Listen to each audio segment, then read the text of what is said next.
Well, good evening. We're really glad to have you join us this afternoon for our 2024-2025 William H. Fitzpatrick Chair of Political Science Lecture. I'm Richard Bailey, an Associate Professor of History here at Canisius University and the Fitzpatrick Professor of History. In this capacity, I get to collaborate with members of the Fitzpatrick family, college leadership, and especially faculty, colleagues, and students to host speakers on campus. The Fitzpatrick Lecture Series at Canisius University is part of the larger Fitzpatrick Institute of Public Affairs and Leadership. The Institute, the Lecture Series, and the Fitzpatrick Professor of History are all named for William H. Fitzpatrick, a South Buffalo builder and longtime chair of the Erie County Democratic Party. His sons, Paul and Walter Fitzpatrick, endowed the Fitzpatrick programming at Canisius in 1958 in memory of their father. In 1962, Harry S. Truman, the 33rd President of the United States, inaugurated the Fitzpatrick Lecture Series. Each year since then, the college has hosted national figures in politics, government, academia, and media, including, just to name a few, some of you may remember some of these: Jane Goodall, Richard Hofstadter, Jimmy Carter, Carl Bernstein, Cornel West, the outgoing poet laureate of the Commonwealth of Kentucky, my friend Silas House, and last year, Robin Wall Kimmerer. So, on behalf of the Fitzpatrick Institute of Public Affairs and Leadership, welcome to the Montante Cultural Center and this year's Fitzpatrick Lecture. As we get started, I'd like to introduce briefly a colleague of mine here at Canisius who will guide us in our time together this evening, and I'd like to make a brief statement of acknowledgement. So the introduction first. The first person you're going to hear from as we get started this evening is Dr. Morris Snyder. Dr. Snyder is a professor of strategic communications at Canisius and also oversees our journalism program. I'm grateful for her willingness to introduce today's speakers to you, as well as then lead a conversation with the three of them, which will include some time for your questions as well. And when we get to that, you'll see there'll be some microphones in the aisles that you'll be able to go to when the right time comes. And she'll let you know when that right time is. That's the introduction. Finally, I'd like to conclude my opening remarks both by acknowledging that we currently are gathered on the traditional territory of the Seneca Nation and by honoring the sovereignty of the Haudenosaunee people, the Tuscarora, Seneca, Cayuga, Onondaga, Oneida, and Mohawk. In doing so, we are embodying our institution's commitment to diversity, equality, equity, and inclusion.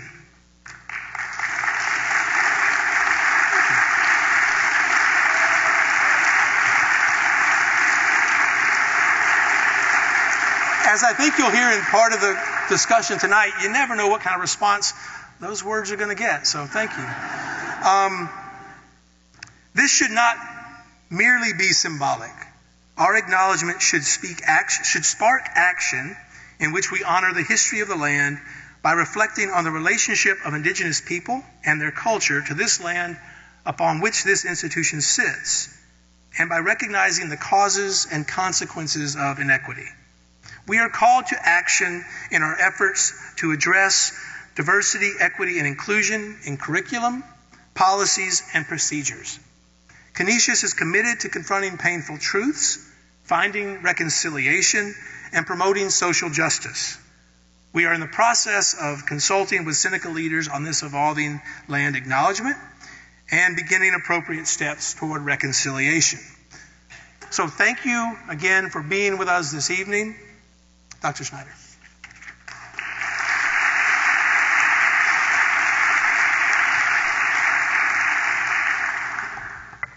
British essayist William Hazlitt once was quoted about speaking of Parliament member William Cobbett.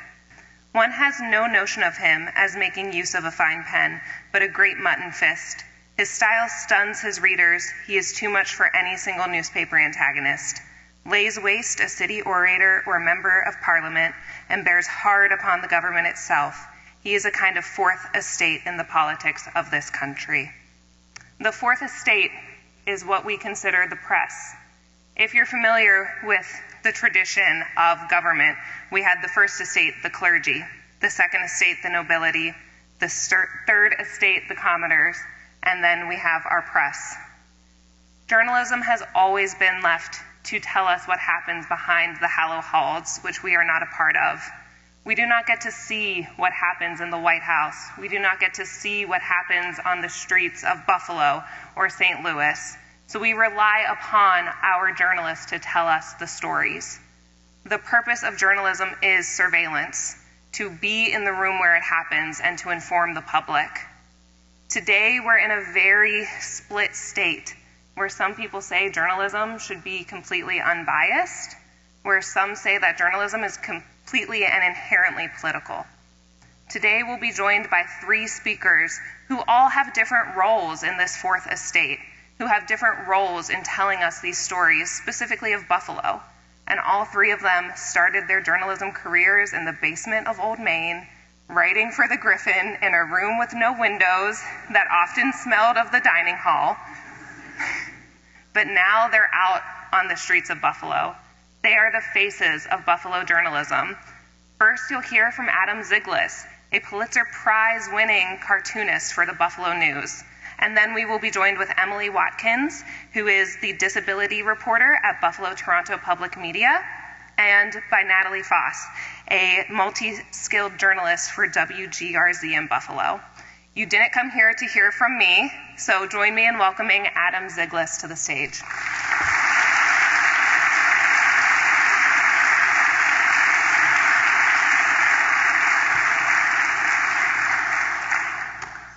It's a pleasure. Thank you so much for coming tonight. It's wonderful to see all of these faces coming out to support free speech and a free press, 2 things that are extremely vital and important today. I was speaking with someone before I came up earlier, and this event being held by Canisius maybe 10 years ago or 5 years ago would be great, but having this happen right now in this moment is beyond important. It's beyond vital. It makes me very, very proud of my alma mater, Canisius, and I want to first thank Richard for inviting me to speak here, and Canisius, the Fitzpatrick Institute for hosting this. So I started my career 24 years ago here.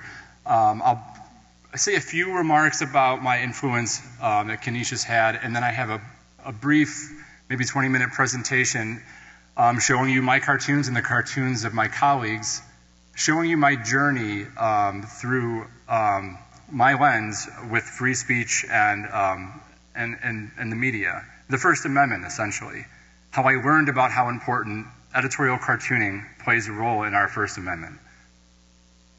So I have to say, though, Canisius, the Jesuit ethos of just helping others and empathy, I never realized how much that was important in my own work until many years later. It takes writers and cartoonists often 5 to 10 years to really get a voice in terms of what they really want to comment on or how they want to approach their work. And I was at an event in New York City. It was this Graham Aronson Human Rights and Social Justice event. It's an award ceremony. And I found myself speaking about my time at Canisius and my work on the Griffin and just being drawn to social justice and empathy and really the old journalist adage of comfort the afflicted and afflict the comfortable. And, it's an honor to be in my hometown, Buffalo, to practice journalism. So my journey with free speech started when I started drawing editorial cartoons, even from the Griffin, putting Father Cook in cartoons and poking fun at all the signs around Canisius and all the departments. I got a sense that, this is America. We can criticize those in power. And really, we take this deeply for granted, or we had taken this for granted for many, many years. I pulled this first one up from 2014, and this was actually about Citizens United. It says, if speech is free, why can't I afford it? And for years, our cartoonists and journalists addressing free speech, we were just really going at the margins. We really didn't feel the effects of strong threats to our free expression like we were seeing overseas. So at this point, the other reason I like to start with this cartoon tonight is because it reminded me of comments that Barack Obama, former President Obama, had made recently.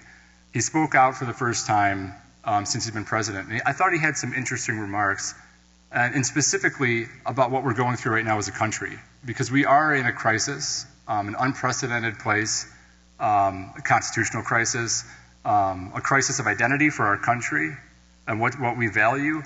And he said, we've taken these freedoms, the First Amendment, for granted for many, many years, and this might be the first time that we actually have to pay a price for them. And everyone might have to pay a price in their own way.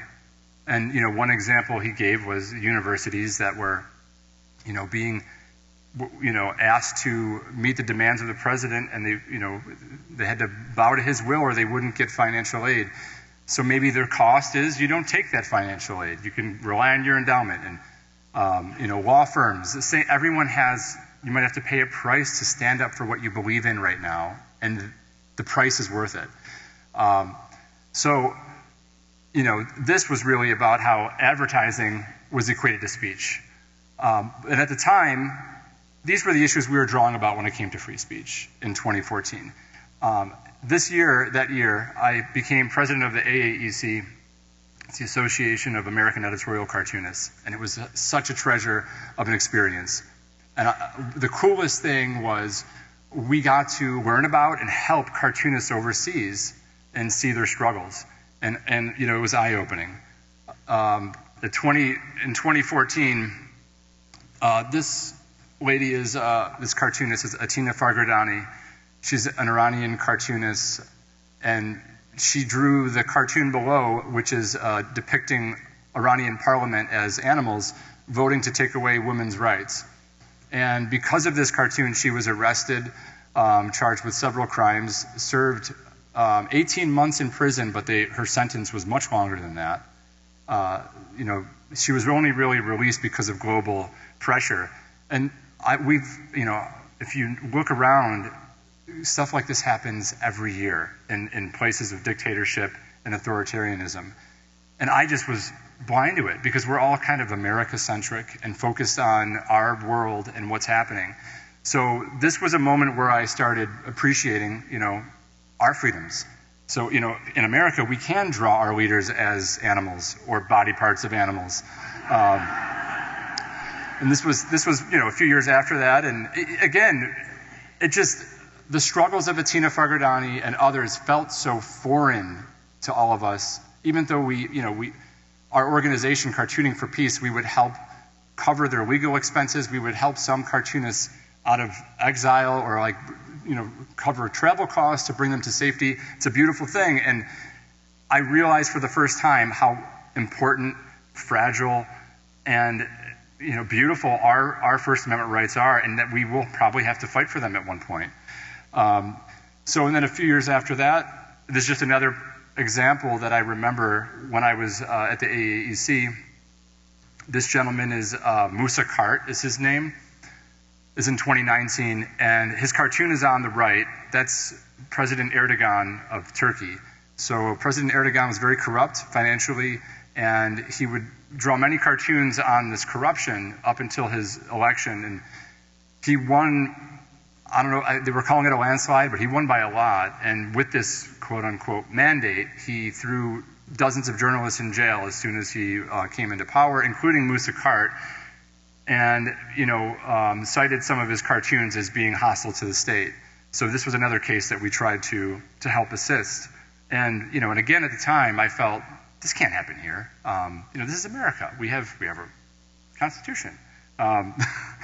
So I drew this cartoon about Erdogan and his famous mustache and Musa Kart trapped inside here. And still feeling not very connected that this could happen over in America. Where do we get our freedoms as a cartoonist? My freedom to draw whatever I want in the newspaper, in terms of creating, an opinion and using satire. So on Flag Day, I decided to just highlight our First Amendment, which is the bedrock of our country here. Congress shall make no law respecting an establishment of religion or prohibiting the free exercise thereof, or abridging the freedom of speech, or of the press, or the right of the people peaceably to assemble and to petition the government for a redress of grievances. So, coming here tonight is a huge act of patriotism by all of you, and I applaud you for it. And we need to do this more and more. We need to celebrate what makes us American and special and exceptional, and it's our constitutional rights and the rights of all citizens, no matter what stripe of political party they are or religion.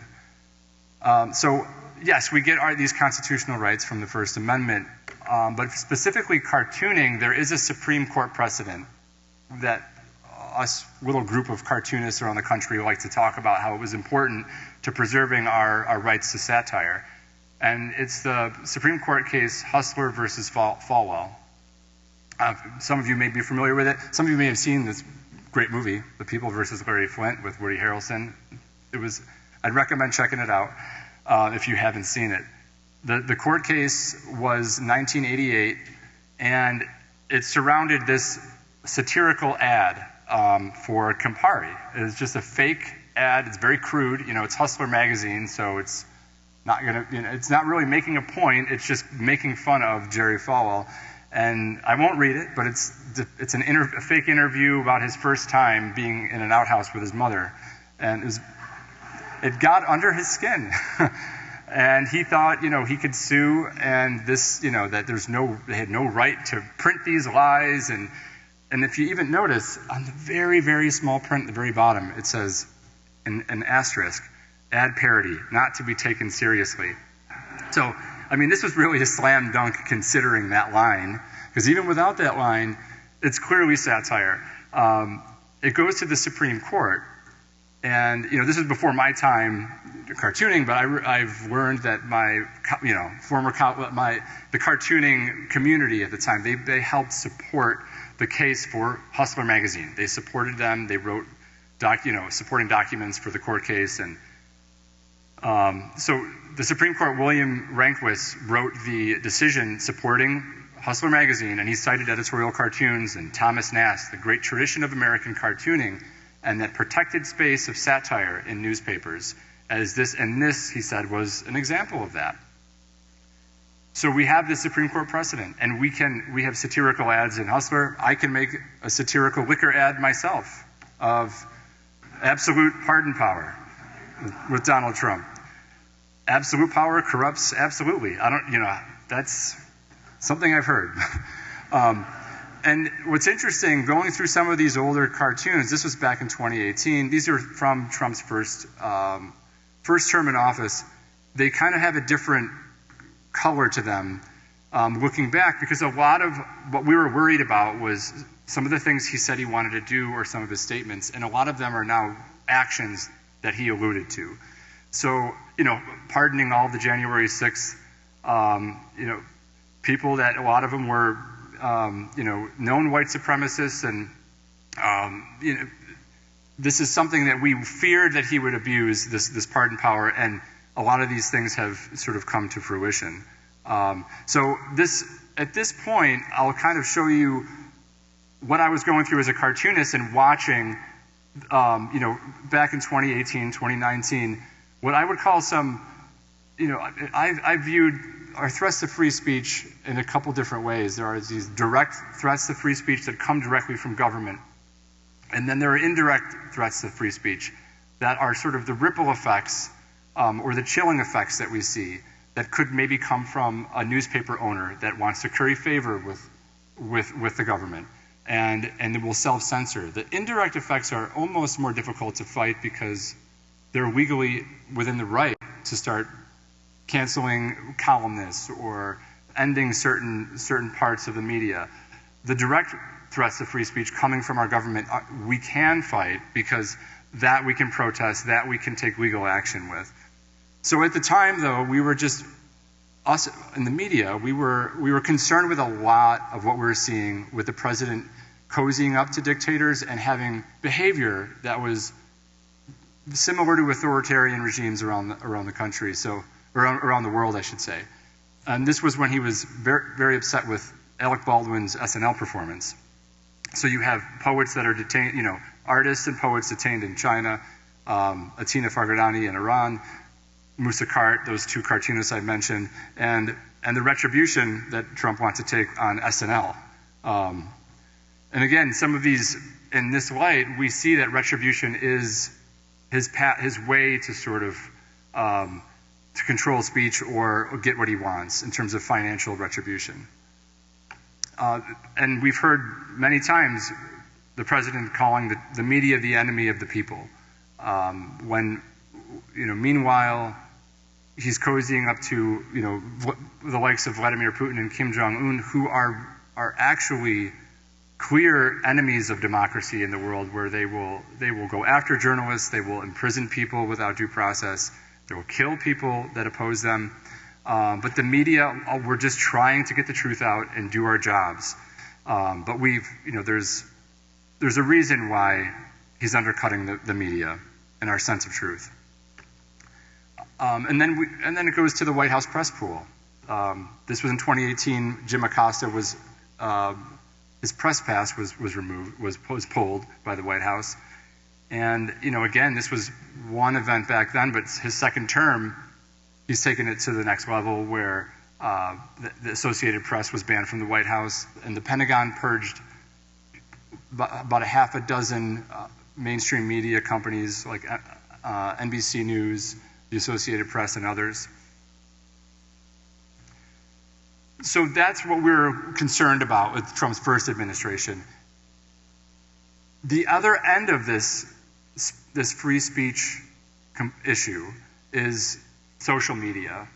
And part of the challenge we have right now, over the past 10 to 15 years, is our information sources have changed. Everything is shifting from traditional media to new media and social media. And this rapid change, which is just the evolution of information, it's creating a lot of challenges. For decades and for centuries, traditional media like newspapers, even broadcast and radio, have traditions, and we've curated the truth with great tradition and great distinction. We have journalism school. We have there are very specific rules that we have to follow, and it's something that creates a source of truth for the country, that there's trust, is the common theme. Social media, now you have an oligarch or a wealthy billionaire controlling what is arguably one of the largest information source, in the world, with Facebook and Twitter. And during the 2016 election, this is what happened. It was the advent of fake news. You had no monitoring or management of this free speech Wild West situation. Hate speech was rampant. The Russian meddling was happening. Stories abound of fake news, and it was a big problem. So there was pushback. We wanted reform, and rightfully so. So Mark Zuckerberg was really the public enemy when it came to this, because of fake news and what it did to our objective sense of truth. Anybody that could pop up a news site and post realistic looking photos could post it to Facebook and convince people this is real. So this was a problem. And fast forward to later 2018, Congress wanted to take action and thought, now is the time for social media to be accountable for the content they put out. And so the pendulum now is swinging to accountability and to just crack down on hate speech, propaganda, fake news, and lies. So, we had the mea culpa from Mark Zuckerberg. And meanwhile, Twitter was also like, okay, Jack Dorsey, CEO, he's like, I'm gonna start policing this, because it's important. I mean, social media became a toxic source, and still is, of our information, which is a challenge. So, he started taking individual tweets of Donald Trump and flagging them. And then it came to a head with the insurrection, the January 6th insurrection, when Trump lost his social media account, he was banned from Twitter and Facebook because of his actions. This cartoon that I drew at the time was flagged and taken down. And this is where it's interesting. This responsibility to police and govern is a double-edged sword. Yes, there is a responsibility that we need to do something about propaganda and misinformation and lies, but a lot of artists and visual artists and writers are getting caught in the net when we're trying to speak truth to power because of some AI, algorithm or from people complaining. So, this became an issue for several years, and this pendulum started swinging now back the other direction. And now we have almost another Wild West situation with social media. So Elon Musk purchases Twitter, and his idea of absolute free speech is to fire the department that manages, lies and propaganda and fact checkers. He gets rid of them, and it's a way to be able to allow whatever he wants and steer the conversation. And the 2024 election, in some ways, was another 2016 election of social media influencing the election. X was reported to be pushing tons of pro-Trump news, and it's also on other social media platforms, but specifically X. It was a big issue. And when it's one person, especially the richest person on earth, that is making these decisions, this is not democracy. And this is why the importance of media, trustworthy media all around the country, local media, local newspapers, that's democratic. That's people having a voice, not one person making decisions on what's on the social media channel. The challenges, though, went into traditional media. So right now, we're also seeing this, what I mentioned, indirect threats to free speech from large newspapers and traditional media. The Washington Post is arguably the biggest beacon of truth and journalism in the country for decades, the home of Watergate. And after Jeff Bezos purchased the paper, things started changing, let's say. He killed an endorsement of Kamala Harris, and then many journalists started resigning. My colleague Ann Telnez drew this cartoon not long after that editorial was spiked, when Trump was in his early weeks after he was elected. And this depicts Mark Zuckerberg, a lot of the social media billionaires capitulating to Trump, trying to curry favor with large donations to his inaugural fund, buying favors. So this cartoon was killed, and she had trouble getting critical Trump cartoons in now that Bezos was there. So she resigned. And to my original cartoon, or my first slide, the price she paid for her free speech was to leave the Washington Post and try to make it on her own. But it was a tough price to pay. Here I have Trump using Bezos Prime to getting muzzles for cartoonists and for a leash for the editorial board. And then the next move Bezos made was to revamp the opinion department so it was just around conservative values. And this created, again, a cascade of several heavyweights resigning from the Washington Post. So that's a lot of threats to free speech that I had covered from either the government or from indirectly from owners of the media that'll sort of dictate or change coverage or kill coverage. Another direct threat to free speech that we've experienced are from interest groups. One that I've experienced was pro-Israel groups that are working to silence criticism of Israel. And not just myself, but several of my colleagues have gone through, and I would say, astroturfing campaigns or pressure campaigns to get us fired. Several of them have been fired. Steve Bell in the UK, and a few others have lost their jobs. And since the war in Gaza, I started drawing cartoons, just really giving a voice to civilians. I mean, again, going back to Canisius and social justice and human rights, I was just appalled with the loss of human life and how callous and cold it was. So most of my cartoons were focusing on that. And I noticed that colleagues around the country were not really going there that much. I experienced, after several cartoons, a campaign to silence my work and to get me fired. And I'd like to thank the Buffalo News for weathering that and being proud of my work and standing up for me and allowing me to continue to support that mission and speak out on that issue. After that happened, I continued to draw on this issue, which I feel is important. It's the biggest human rights issue in the world. But the reason this was effective is because there really is anti-Semitism and hate out there, and it's awful. And I've drawn cartoons calling it out. And because there's this kernel of truth there, this tool to silence is very powerful. And nobody wants to be labeled with that and lose their job or lose their career. And it's been very, it's been a unique part in my career and seeing how powerful this is. This is a cartoon from the last couple of days that I drew. So I have on the left the Red Scare, and on the right the red, black, white, and green scare. The hysteria with all Gaza sympathizers are dangerous anti-Semites.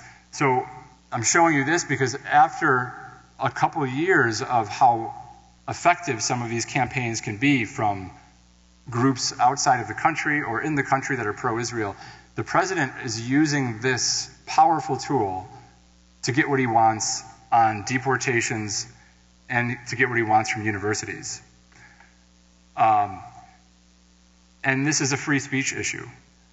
This is the Tufts University student, the PhD student, who wrote an op-ed criticizing Tufts University's position on Israel. And she was just kidnapped on the street and disappeared, deported. And this is, our Constitution covers not just U.S. citizens, everybody in the country. And he's using the tool of this scare tactic of anti-Semitism to get what he wants, essentially. So where do we go from here, though? What do we do? Because this all seems very difficult to address and scary.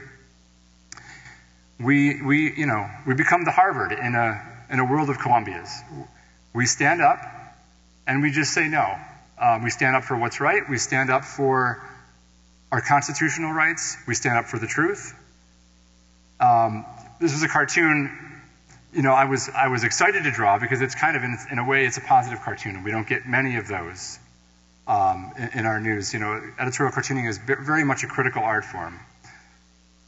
But having one leader blaze a trail like Harvard in the world of universities, that's all it takes. Having one law firm say, maybe no, I'm going to suffer my case, but I won't take on as many cases in order to not, meet the demands of the president. These moments are so important. And this moment here, having a talk on the importance of free speech, being able to discuss openly criticism of the president, of anything we want, this is what makes us American. So there are lessons through all this. This one's a fun one. This one is actually up in the Buffalo History Museum. I have a 20-year retrospective show with a bunch of my work that covers my career. It should be up until the end of June or so, but I put this one up here because I wanted to say our focus should be on our constitutional rights. We should stop dividing each other. We should stop putting rifts, in our families, in our communities, and what the president is doing and what those in power are doing are purposely trying to divide us. So we shouldn't be fighting about, the Gaza, are you pro-Palestine, are you pro-Israel? That doesn't matter. We should be pro-civil, we should be pro-constitutional rights. If we make it about Israel, if we make it about MAGA versus anti-MAGA, if we make it about Republican versus Democrat, then they win because we're divided. Right now, everybody should be invested in having equal constitutional rights, Republican or Democrat. So that's what our focus should be, because we need everybody in the fight that we can get.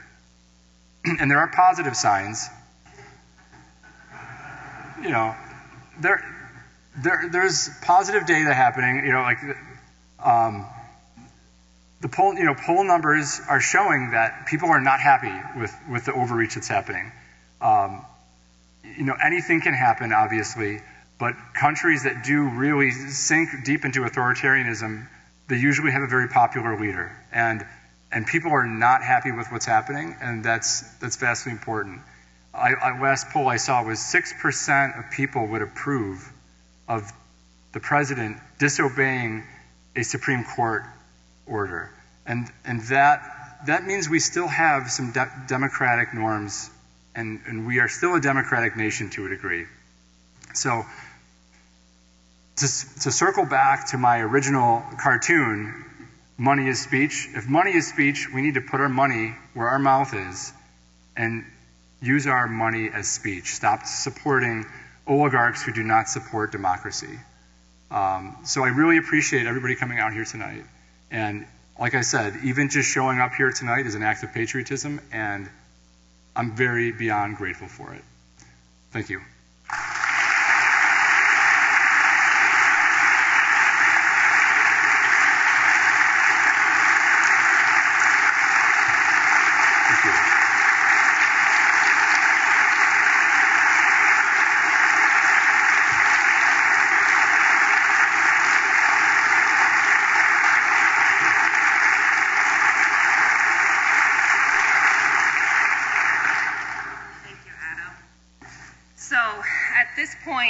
I would like to bring up Natalie and Emily so we can further our conversation about the inherent political nature of journalism. So if you all want to take a seat.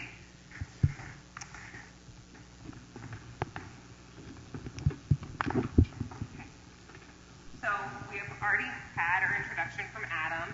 Natalie, would you mind going ahead and just kind of telling us where you work, what your position is, before we jump into questions? Absolutely. Hi there, everyone. My name is Natalie Foss. I am a 2024 Canisius grad, and I am the Daybreak reporter at WGRZ Channel 2. So if you see me, if you are crazy enough to be up that early like me, thank you for joining me, and I'm really, really, really grateful to be able to work for such an incredible organization. Yeah. All right, Emily? I'm Emily Watkins. I am a class of 2020 graduate, the pandemic class. One of the last times I was on this stage was giving the commencement address to 2 cameramen. So great to be back here with an actual crowd. I am the disability reporter at Buffalo Toronto Public Media, which you also may know as WBFO and WNED. I have a job title that didn't exist 5 years ago, like basically anywhere in the U.S., so that's been really cool, and I do a lot of investigative reporting. Yeah. Okay, so when I look at our panelists up here, we have someone who is very political in their reporting. They are calling out those in power. Adam is being very open about personal political views, about how journalism can hold those in power accountable. But then we have Natalie, who you turn on the news at 5, 6 a.m., and we often see some very bubbly stories. We see things that make us happy, start our day on the right note. And then we have Emily, whose position as a disability reporter is inherently political. Over the past couple months, we've seen the attack on DEI, which covers disability rights. So what I was wondering is if you all could kind of speak to the policies that your employers have in place about how political you can be in your reporting. Yeah. Could I actually go first? Because I just want to say, I don't think disability is inherently political. Yeah. The reality is that if you're not already disabled, you will be someday. Yeah. It's not political to have a body. It's not political to have your body age and change, and that's going to happen to all of us. For me, it just happened, at birth. So I I don't think disability is political, but people are making it political, right? We're turning it into this topic where it's like, should we really put taxpayer dollars towards this? Do some people have less rights than other people? What is the value of a human being? And I think my role in all of this is to lift up those stories of people with disabilities and show people who these people are, to humanize this community in a time where so many people are being dehumanized. And I really think that's what a lot of this comes down to, is when we're talking about being quote unquote political, a lot of it is just dehumanization. It's of saying, well, should money really go to these people when it could be going to me? Should this policy happen if it impacts me this way when it could help someone else? It's like we're trying to debate people's lives when the reality is that a lot of these issues are going to impact us at one point or another. People don't want to talk about disability because they don't want to think about their own mortality or morality, but I hate to break it to you, you're going to have to someday. And so these issues happening with Medicaid, they're not political, they're all of our lives. And my company has very, very specific rules about political engagement. I can't go to protests. I can't go to political events. I can't, post anything political on my social media. I could actually, face serious consequences if I do that. I can't, even my public accounts, I have to be really careful. Like, who am I following? Like, what do I like? Like, we have so many rules we have to follow to truly keep ourselves separated and focused on just, again, humanizing people, speaking truth to power, and illuminating facts. Yeah. Thank you, Emily. Natalie, so speaking of keeping public personas separate from personal personas, can you speak a little to WGRZ's Absolutely. policies? So I'm very lucky that we at WGRZ have a network partner who handles most of our national stuff. So we are an NBC affiliate, and they do a really excellent job, especially their Washington bureau, doing stories that are fair, and they kind of handle the political side of things. So luckily I don't have to touch that too much. I touch a lot of local politics in the morning, which can get really fun and dicey in its own way. And one of our pieces of our mission is actually keeping those in power accountable and asking tough questions. And I've had the ability, even though I am a little bit more of a bubbly personality, I try to stay away from it, to be able to ask some people in power some tough questions about how they feel about the city budget, or all sorts of different things, court cases that are going on. So that's been really exciting. Similarly to what Emily said, you keep your personal politics to yourself, and you try to keep them out of your reporting as much as possible. But as public figures, people follow me on Twitter, people follow me on Facebook. I have to make sure that people who are friends with me on Facebook aren't tagging me in something that could inherently in any way be political, whether it's right or left, just to keep that part of my life kind of separate. I'm also really fortunate to have gotten the chance to meet not everybody, but a wide span of people in our community. I mean, our demographic goes all the way down to McKean and Potter County in Pennsylvania, all the way up to the tip top of Niagara County. So I've gotten to meet some pretty strong leftist Democrats, and I've also gotten to meet some of the most conservative people I've ever met in my life and get to tell their stories, not as, their political ideologies, but rather as, their stories and things that they're going through. So I do get to see a bit more of the human aspect of it, which I think has been really important to my own personal growth, as well as kind of, seeing things from a different lens. Yeah. Adam? So I am paid to be opinionated and political, and it's funny, people will write and complain a lot. I actually think the number one complaint is you are so biased. Yep. But that is, I reply to them very politely, that is exactly my job, is to provide a specific opinion from my point of view, and to get balance. The term fair and balanced, which I always hear, really comes from Fox News, and they're not balanced. But the reader or the viewer, it's your responsibility to provide your own balance. So I read from the Wall Street Journal, from the Washington Post, from the New York Times, Politico, New York Daily News. I try to get mainstream, right, left. As a reader, I get my own balance from different sources. So even though I'm an opinion journalist, I still have restrictions on what I can do, and generally I can't I can't go to protests. My work stays with my work. I don't take my politics other than, away from my cartoons. So I'm not supporting causes. People come to my door and I'm not signing petitions. I'm not supporting candidates. I'm not working or doing any freelance work for anything political. So, I have very specific rules for conflicts of interest, and all my politics stays with my cartoons. And on social media, I have more leeway, obviously, than like the reporters for the Buffalo News in terms of making a statement. But I do tend to keep my opinions to my work, and I've chosen to mix my social media presence with like personal stuff because I'm trying to humanize myself, that I'm not just, what a lot of my critics think I am. So, and then I'm just like everybody else. I have a family. So, but there are definitely a set of rules that we have to stick to. Yeah. So thank you for speaking about that. I did see your trip to the national parks. It did make me a little bit jealous. So when we're thinking about the information that we consume from the media, something that I talk about in my classes a lot is that we exist in a niche media environment right now. And that really is that people trust who they trust in the media, and they don't trust who they don't trust in the media. And something that we're seeing, especially over the last 5-10 years, is this overall degradation of trust in the press. So how has this overarching decrease in trust influenced your positions as journalists? Absolutely. I think that being in television adds to a really interesting dynamic with the public, especially since I'm a multi-skilled reporter. So a lot of people don't know this, but I'm actually usually a one-woman show. When I go out in the mornings, if you see me on Daybreak, I do usually have a photographer with me. But for the most part, when I'm out, getting man on the street, asking people, their personal opinions, just random people in the public, it can be kind of a scary thing, especially as a young woman. I think that, I hear lots of things about people of the press being attacked or being, even just shouted at. I get shouted at a lot. I get a lot of honks of the horn too, which at 4 a.m. is like a little scary, but it's fine. If you see me, feel free to honk your horn, it's fine. And I don't know,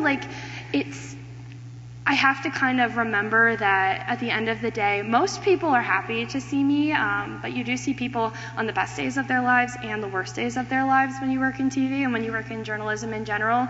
So just being kind of sensitive to that. And also, I always have to remember that I'm kind of trying to meet people where they're at in terms of getting their opinions or getting their stories. So I think that it has been disheartening to see a decrease in trusting of the press, and I've definitely experienced it with social media and things like that, people calling me out on different things. I'm like, I didn't mean that, but yeah, it's definitely been different for sure. Yeah. I have a lot of empathy for the distrust. One of the lessons I think about very vividly all the time that I learned at Canisius, actually, one of the lectures that I'll never forget was on confirmation bias and how when we find something we agree with, we latch onto it, right? And social media and these websites we're on, these apps we're on, they're curating that. They see you click on one thing you agree with, and then all you're seeing are things you agree with. So when you see something you don't agree with, you're like, can I trust this? Because it's different than everything else you're getting. And I think that's what's getting lost in all of this is, again, that division that Adam points out, right? Is that we're not being reminded to have that media literacy, to look at both sides. One of the things that feels like the greatest blessing and privilege about being a journalist is that I, like Natalie, I get to spend time with so many people in the community I would have never talked to before. And I constantly have to challenge, my own ideas about so many different things, from race to sexuality, even disability. I am disabled, and I have had to identify and grapple with my own ableism. I spent 18 hours a couple weeks ago going to Albany and back in one day with a group of mental health advocates. And I was sitting on a bus with people who were unhoused, people who had been incarcerated, people who had been institutionalized. And these people have all been made out to be, you hear it in the news talking about, insane people should be locked up, like these people are dangerous. Sitting next to them, I didn't feel in danger. And that's the issue, is that we're getting stuck in this vacuum of ideas that confirm ideas we have in our heads instead of challenging us to question if those ideas are the best thing for us and the best thing for our community. So that's my take. Yeah, I've seen a big change over the past 20 years that I've been working at the Buffalo News, and it started before that, but I really think that we have become, we're losing social capital. Our way of life, our technology, social media, as she said, is programmed to feed us what we want to see. And so we stay in our silo. We're also staying in a virtual world. We're going to church less. We're going to, community events less. We are not getting together. I was reading studies that like depression and distrust is way up, and so is eating alone, eating dinner alone. So like, I don't know if you've read this book called Bowling Alone. It's the loss of social capital. It's linked to the loss of community. And when we don't see other people that are different from us and we don't see them face to face, we cannot empathize with them. And it's not just the natural way of things. There's also people making statements like empathy is the enemy, and there's a reason why, the media's distrust has accelerated. It's also, it's built that way in terms of government wanting us, if we don't trust the media, it's easier to believe a lie. So what we need to do is get together face to face and talk to one another. And I think the way out of this, honestly, one of the ways out of this is getting together and trusting each other. And this second Trump administration, I've been talking to Trump supporters much more than the first time on social media and in person. We got to find common ground, and we need to know that we're both humans that have so much more in common than we realize. Yeah. Just in class, I think it was last week in media literacy, we were discussing the online trolls and the actual academic reasons why they troll the way they do. And a big part of it is the online disinhibition effect. It is much easier to be mad at people that you cannot see, that you cannot humanize, than it is to be mad at them in person. And I decided that my day today was a little too chill, and I wanted to add some chaos into it. So I went to Facebook, and I found some different stories that these three had posted, and I just want to read a little blurb of what the stories were and some of the comments that were left on them. So just a couple from each of these. The first was on Natalie's story, simply covering the Tesla protests. So this was March 29th, exactly a month ago, and she was simply reporting on what the protests were and what was happening. And the first comment that I saw was, "It's obvious that Channel 2 is heavily Democratic, that's why I don't watch it." Okay, that's fine. Then I see, "All of these crazy people should find an island and get out of America and be a happy group of sad people together and leave the normal people alone, and it would be a win-win for everyone." I'm not sure which people they wanted to send to an island. If you want to send me to an island, it's all right. Now, Emily was posting on a Facebook community group seeking leads for a story. So she posted on the Be Neighborly Springville page, and she said that one of her colleagues was writing a story on dairy methane emissions, and he would like to speak to local farmers about different reduction methods. And then I see, "Do a story on dairy farmers having to sell everything because of the woke agenda." And then I see, "Are you for real? Are you really trying to push that climate change BS? Enough already. Find a real story for your woke station to report on, like the massive amounts of illegal aliens invading our country for who knows what. Now that's a story. Stop pretending it doesn't exist." And then I thought, all right, Adam posts a lot of political stuff on Facebook, but the comments on his post for the event tonight couldn't be anything super dramatic, right? So, on the post for tonight on Adam's Facebook page, "Free speech until you disagree with the left, you're automatically in a cult, a brainwashed, and a Nazi." This already seems to be a left-wing session. Shame on Canisius University for bringing Adam Ziglis to continue to divide us. Freedom of the liberal propaganda. See, I fixed that for you. So how do you guys handle these comments that are taking, like you said, Emily, these stories are not necessarily inherently political, but people are making them inherently political. So how do you focus on finding the truth and reporting the truth when people are in their echo chambers and they don't want to hear it? Yeah, girl, I'm gonna be honest. That story was about cow farts. To put it in simple language, my friend Alex Simone, who sits next to me at work, he was working on this story, and me and him are both from rural communities. He's from Nunde, and I am from Springville, New York.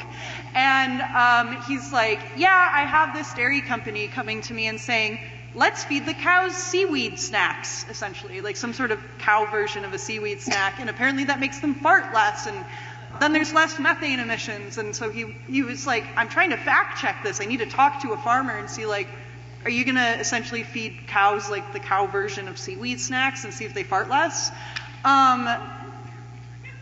I went in this group chat, this Facebook group, literally just to be like, I want to talk to a farmer and ask you, like, do you care about your cow farting? Do you really, are you gonna feed it the seaweed? What is an actual issue that's like bothering you? But I posted and kept it neutral and just said, we're working on this, we want to talk to a farmer. That post got like 90 comments. My favorite one was someone being like, this NPR reporter, he/she is so woke, like a bed bug in our, community or something like that. And I was like, I'm so woke, you couldn't even misgender me, like attempt to misgender me. So the whole thing is just like, I just want to talk to you. Alex just wants to talk to you. Why would I have any reason to lie? I'm a 27-year-old, I rock climb, I go to physical therapy twice a week and squeeze a pillow between my knees. I like making pizza. But like, when have I become the enemy? You don't know me. It's easy to sit behind a computer and assume that because I work for an NPR station and you've been told misinformation about NPR stations, or you don't agree with what we cover, which is fine, that I'm some evil demon that wants to feed your cows seaweed against their will. And that's not what I'm trying to do. That's not what anyone's trying to do. We're just trying to figure out if the seaweed thing makes sense. And so I just feel like people forget that we're just people like you, and especially right now with Trump. I don't want to put on Trump. There's a lot of people out there who believe that public media shouldn't be publicly funded. I get that you have questions about where your tax dollars are going. That's valid. My job as a journalist is to also ask that question. But the power in that is that you're paying my paycheck. So come to me and tell me what you don't like about my station, what we're doing that you didn't enjoy, that didn't feel authentic to you.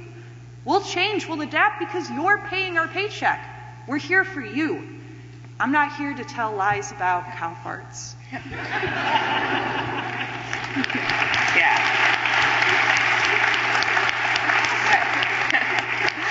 I think the cow farts kind of wrap up that portion. But before, I'm also trying to be mindful of the time. I know maybe we're going to have a tornado tonight. I don't know.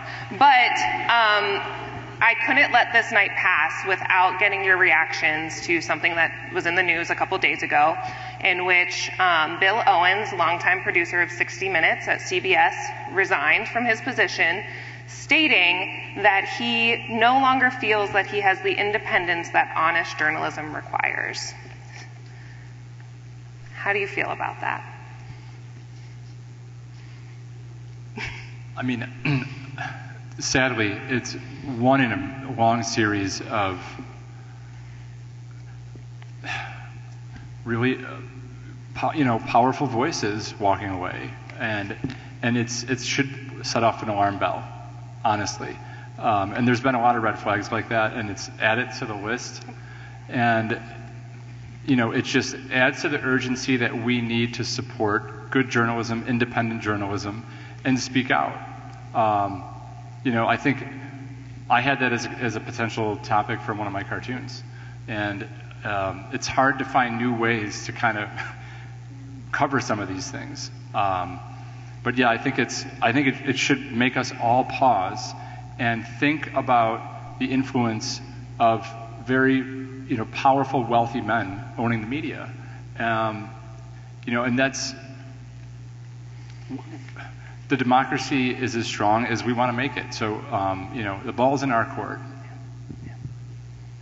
I think that 60 Minutes is some of the best journalism that you could probably ever digest, and I think it's really cool how a lot of the times they'll take in journalists from any sort of network, right? They'll have them as a guest to put on some sort of story, and I think that that's really interesting when you have all these different voices coming together and telling really important stories. I mean, he has told some of the stories of our generation, helped tell some of the stories of our generation. So then to see him walking away from not only his job, but also his passion. I think a lot of the times we as journalists we're working what's called a passion career, right? We're not in it for the money or the fame or anything like that. We're in it because we want to be with the community, we want to tell the stories of the community and stick up for the little guy, all that sort of stuff. So to see him walk away, I think is very powerful, but I also think it's sad. It's sad to see that happening to that program. It's and the end of an era. Yeah, it's a loss for sure, for not only 60 Minutes, but for us as the American public, for sure. As everyone at Adam, Natalie, and Emily has said, they are here for the people. They're here to tell your stories. They are here to listen to you. So if anyone has any questions, there's 2 microphones in the aisles. You can hop on over. I like this girl who's super determined, leading the way. I was taking notes. The question that I have and what I've been struggling with lately is I feel like traditional media sources are kind of constrained by these sort of journalistic ethics where you kind of have to tell a balanced story and you can't opine too much. You can't say how you really feel about it. And I'm finding myself turning to sources of news that aren't traditional because they're, to me, calling a spade a spade. That they're saying this is not true, and I feel like professional journalists are often somehow not able to do that. I used to be a producer, and I remember a story about the Buffalo Police that we have to get a statement, and then it never came out, and I was really mad because I was like, people need to know about this, and it never came out. And so I've been going on the Alternative National Parks Facebook page, and I feel like they're a more reliable source of information because they're saying it without the filter of we have to be fair. So how do you deal with that as a journalist? And I feel like that's part of where the loss of trust comes from, is this filter that we use as professional journalists.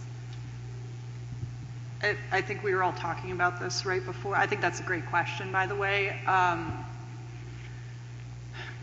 Personally, and this is maybe a hot take, but this is something I think about a lot, I think part of the problem is with the establishment of journalism because we have this incredible code of ethics and we have these guiding rules that we are supposed to, as you know from being a producer, guide us. But at the same time, I feel like this fear of being marked as biased or unobjective is now being used as a way to keep us from telling stories as authentically. I think we can still exist within the parameters of our code of ethics and the rules that are prescribed to us through this institution, but I think in a lot of ways we're being pushed back to question if everything is unobjective. And one of the things I have faced a lot in my career as a disability reporter is people saying to me, well, that's very biased for you to cover disability. Everything you write is biased because you're disabled. I read a quote recently that really put this into light from Dr. Elizabeth Barnes, and she said, last I checked, non-disabled people are pretty keen on staying non-disabled, and they have some feelings about that. And she went on to say, and I actually put this on my phone, the fact that this sort of personal investment is so easy to ignore is one of the more pernicious aspects of philosophy's obsession with objective neutrality. It's easy to confuse the view from normal with the view from nowhere. And that's uniquely the minority voices which we single out as biased or lacking objectivity. When it comes to disability, I'm not objective, and neither are you. And that's true whether you're disabled or temporarily non-disabled. And I think we can broaden that out, right? Is that I think in a lot of ways, kind of what I hear you saying is people are afraid to call things out, but I also think part of the issue is that in our own media sphere, we're being told that if we're part of these communities, we can't talk objectively about them, so then we're going back to a place that reinforces a lot of privilege and bias. And I think, frankly, the fact that someone can step away from journalism and say, I can't do this anymore because it's independent, I'm not independent anymore, I respect that, but that also comes from an incredible place of privilege. And I have friends that have fought to get into journalism and have not had that privilege. So I don't know if that made any sense. I would add one thing too. I think mainstream journalism is very slow to evolve. We are living in a different landscape when it comes to our politics and our media in general. And as you mentioned, the traditional idea of journalism is there are ironclad concrete walls between opinion and the news side. And I mean ironclad. So there is a massive effort to not look biased, but the problem is today, a lot of things that are facts are politicized to be biased. So Margaret Sullivan had talked about how there is the false equivalence problem, where starting with like climate change coverage, where reporters would feel obligated to give credit to the other side, when really they're just one side, And so I think journalism slowly starting to change a little bit in that department, but it has to evolve faster. But that's why independent media is important. I think there is a place for all those small media companies that aren't afraid to call it a spade a spade. But like the other thing was the big lie with the election, like it wasn't stolen. And it's okay to say that as a fact, that we don't have, you have to say, well, on the other hand, and I think the media is getting there, but it's like a ship. Mainstream media is like steering a giant ship when you have to be nimble. Yeah, I think going back to the Tesla protest, that's a really great example. A lot of the stories I do have absolutely no political base at all. Like, you can't make a turtle getting a new home at a park in Genesee County political, right? Like, Ruby is getting her new home, and if you want to go, there's a really fun event on Saturday. Anyway, then I, worked a Saturday. I don't work Saturdays, but I was covering for one of our reporters, Alyssa, whose parents were in town, and they were like, great, you're going to go to this protest in the rain. And I was like, fantastic. I was a little nervous to go. It's not my usual stuff that I'm covering, and I knew going into it I needed to reach out to Tesla because, duh, it was happening in front of one of the 3 large plants in the country. So I reached out to them. If you ever want to reach out to Tesla, maybe just give them a call. They do not answer their email. But I reached out to them, and I went to the protest, spoke to the organizer of the protest. When you go to these things, they come right up to you. They want to talk immediately. So that wasn't very hard. But then I kind of stood there. My photographer was getting video that didn't have expletives in it, which is very hard at a protest. And something that we are bound by. Like, I know, Emily, you have the radio. You don't have to worry about it. $10,000 FCC violation. Right. So it's one of those things where then I'm standing there and I'm just sitting there going, I need other people to show up. I need the other side to show up, or I need to figure out another option. And this was a situation in which you kind of needed to hear the other side in order, for our ethics to work, and also just in general, because I think it's important to hear, from other people. And then this truck rolls up, and there are people with American flags get out, and I was like, all right, maybe this will be them. So I go over. First of all, some of the nicest human beings I've ever met, and they mostly told me on my interview, they agreed to interview right away with me, that while they didn't agree with the protesters, they were just here to figure out why they were protesting in the first place. So it was one of those things where they immediately got out of their truck and had their flags. They didn't even have a sign saying who they were supporting. They could have been there for the Tesla protest and were immediately getting, expletives shouted at them. Go home, leave, we don't want you here. And that was a hard thing for me as a human being and also as a journalist to see and experience, because they were exercising their right to peacefully protest just as much as the people who were at the Tesla protest. So then I put together my package. I had 4 people read it over to make sure it didn't sound biased. It was giving enough airtime. I think I got the sound bites down to the exact second. I gave the protest organizers 25 seconds, and I gave the counter-protesters in this particular situation 25 seconds worth of sound. It was ironclad. It should have been perfect. My language, perfect. And then the Facebook comments went crazy. And the WGRZ Facebook comments, man, they are an interesting place to be. I don't normally go there, but sometimes I do. I'm a little sensitive, so sometimes it's hard to read. And that was really disheartening for me because it was one of those things where it's mistrust in the journalism process. I almost wished I had videoed myself creating that story, because it was, it was a piece of what I thought was the most unbiased journalism you could ever get when you are given an inherently political subject.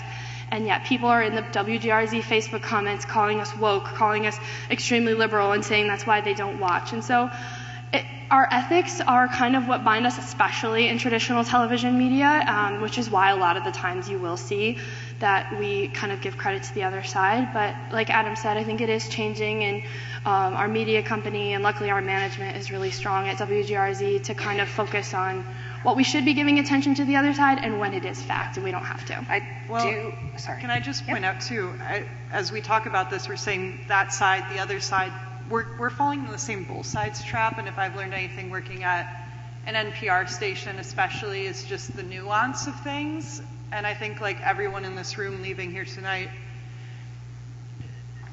don't focus on going to the other side, but focus on thinking about the nuance of all of these situations and these topics we're talking about, that there's not two sides to every story. There's 10, there's 20, there's 3, there's 1. And we should be open to hearing more of those sides and not just one or the other. Yeah. Are there any other questions from the audience? Hello.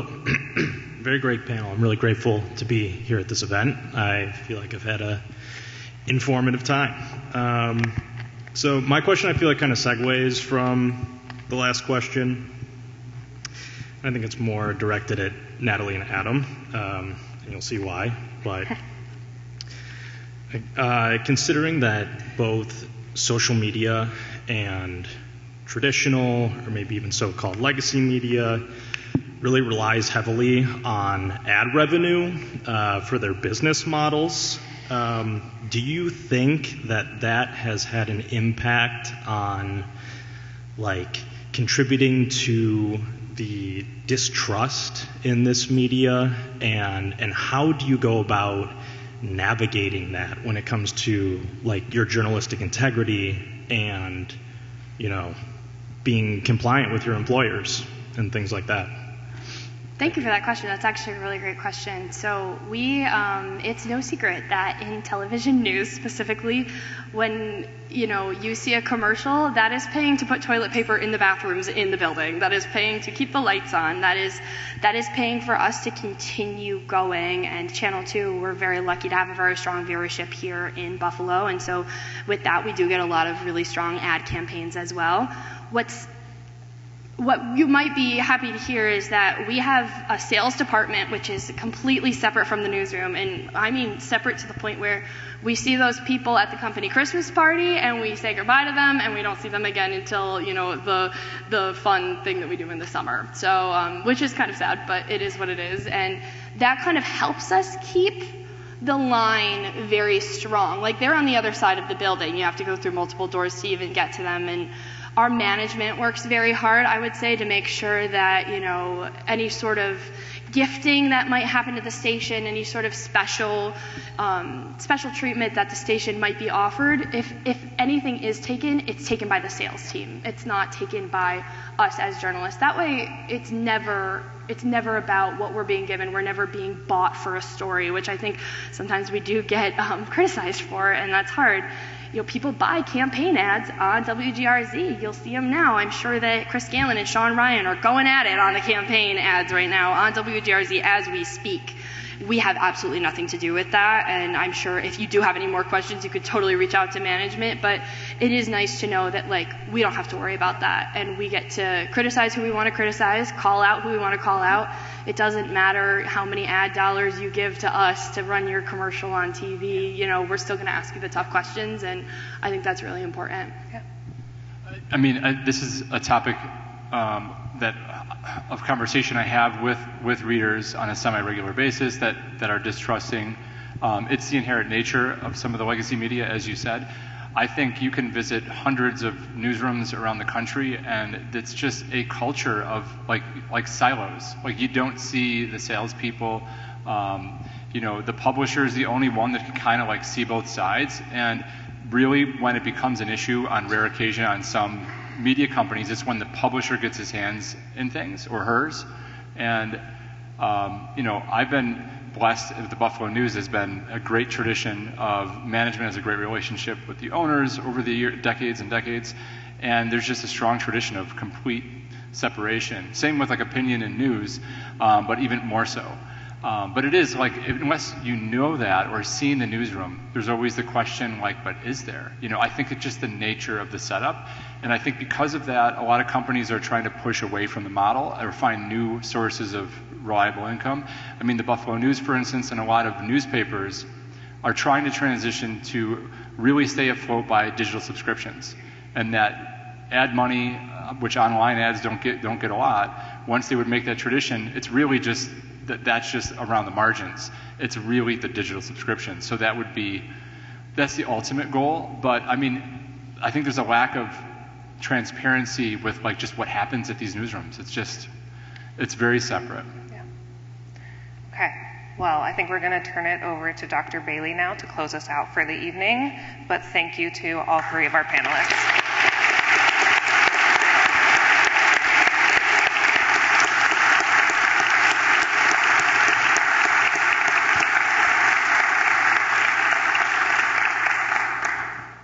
Well, as we wrap things up, events like this evening require a lot of work, and I've had a lot of people help with the work over the last several weeks, and I always want to make sure we take a chance to say thank you to them and express some appreciation to those women and men who have helped a lot. Some of them I've already mentioned. I do want to thank members of the Fitzpatrick family for their continued support and encouragement and attendance at these events. I also want to thank President Stout and Vice President of Academic Affairs, Bridget Nyland. Dr. Nyland especially has been encouraging and enthusiastic about this lecture series since she arrived on campus earlier this year, and I'm grateful for that. As always, the staffs of the offices of the President, Academic Affairs, Marketing, Communication, Event Services, anybody and everybody on campus that we reach out to have been especially helpful. One person who's not here this evening, and this is the 6th such event that I've been privileged to be involved with, and none of them would have happened without her, is Maggie Burkhardt, and she sends an email to people, and immediately there's a response with a poster made. And I send an email to people, and 3 weeks later, I'm still waiting. So it's wonderful to have people like Maggie, not helping you, but making things happen. I would once again like to thank Adam Ziglis, Emily Watkins, Natalie Foss, and Dr. Maura Snyder for including us in such an engaging and meaningful conversation this evening. I'd like to thank each of you for joining us, especially with the prospect of weather that was being projected at us all day. As someone who grew up in North Alabama in Tornado Alley, I wasn't terribly worried, but I have a basement here now and I didn't in Alabama. But thank you for being here. Please don't hesitate to reach out to me. You can email me at richard.bailey@canisius.edu. If you have any other questions about this evening, if you'd like to be included on mailing lists for information about forthcoming Fitzpatrick lectures. Thank you for joining us, and please be safe until we gather again. Have a good evening.